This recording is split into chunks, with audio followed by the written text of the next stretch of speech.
Video review. Unreal Tournament 3 doesn't reinvent the first-person shooter, but it doesn't really have to either. It's the same great, super high-speed, really action-packed first-person shooter with an extreme multiplayer focus that it has been in the past. But the first-person shooter genre has really changed over the years and gone for all this militaristic, kind of slower-moving stuff. As a result, the high speed of UT3 and the modes that it offers managed to feel fresh and unique, even though it hasn't really changed a great deal over the past game. While it does focus on multiplayer play, it does have a campaign mode that you can go through by yourself and play against bots. And this kind of warms you up for the multiplayer mode by taking you through the different gameplay types that you'll see. There are 6 ways to play UT3 in multiplayer mode. 3 are deathmatch variants. You have the standard deathmatch, which is the free-for-all, everybody against everybody. You have team deathmatch that breaks those players up into 2 teams. And there's also duel mode, which is a one-on-one mode, while the other players who join just get to spectate until it's their turn to play. These are all played on the same type of maps, the typical kind of deathmatch stuff that you've seen from first-person shooters in the past, including Unreal Tournament. In fact, you'll see a remake of the classic Unreal map deck in this game that looks pretty nice and works well as well. The other 3 modes are more objective-based. There's Capture the Flag, which again is kind of a UT standby. And it's your basic Capture the Flag. You want to get into the base, get the other team's flag, get it back to your base while your flag is still there to score a point. CTF gets a little bit bigger this time around, though, with Vehicle CTF. And this is played on larger maps, and you can actually get into vehicles and move around. There's stuff like the Manta, which is a little hover thing that moves really quickly, and there's larger, slower tanks. You get this big walker that'll rise up and kind of just stomp across the map and just lay out these electric beams of just hot death across the map. You get another one that's like a little octopus kind of squid walker with a ball. You can actually retract the tentacles and just make it roll at enemies. You can just roll over infantry, bump into other vehicles that way, and then just pull the tentacles out next time you want to change direction or walk a little slower and stuff like that. So you get something a little more than the basic variety of tank, Humvee, Jeep, and that basic sort of stuff.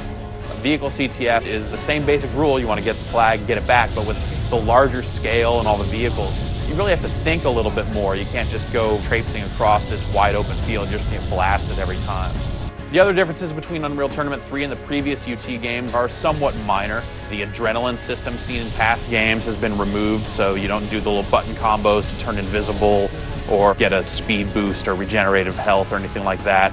The rules for jumping and dodging have changed a little bit, but these things don't really have a huge impact on the overall play. It's noteworthy because it is a change, but you're not going to really miss either of those things too much.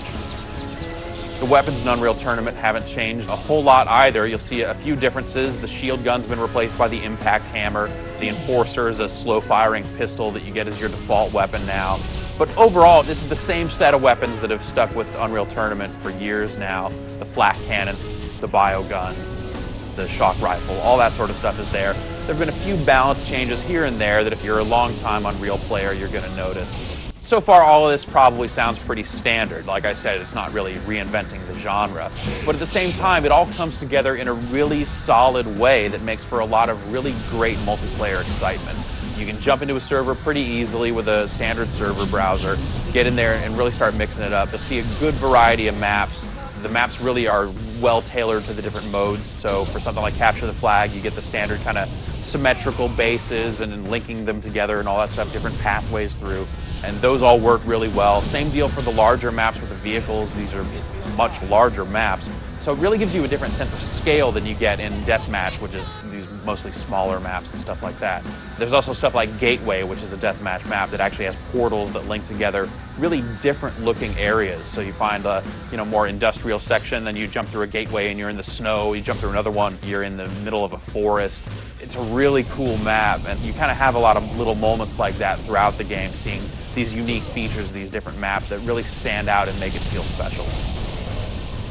Like most PC games, Unreal Tournament 3 benefits from a high-end system. If you're able to turn everything all the way up and get into those higher resolutions with the high-quality models and still get a good frame rate, this is a really great-looking game. The models look fantastic. There's really good water effects, and just the textures and the designs of the levels all really just kind of pop and really look really, really sharp.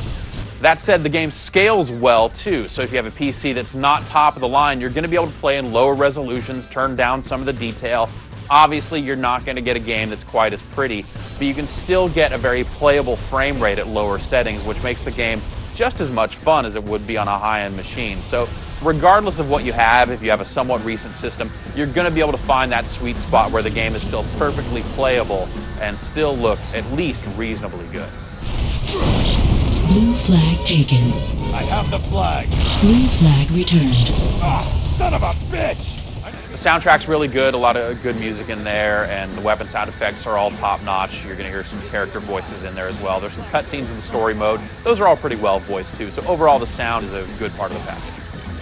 Overall, Unreal Tournament 3 pulls off a pretty neat balancing act. It definitely maintains its ties to the previous games in the series and gives you that Unreal feel. At the same time, it manages to feel pretty fresh and unique because there aren't a lot of other shooters out there doing what UT does. When you factor in that the series typically has a pretty rabid mod community, you can expect to see support for it for some time to come. And all these things combine to make Unreal Tournament 3 a game that's most definitely worth playing if you're a fan of first-person shooters.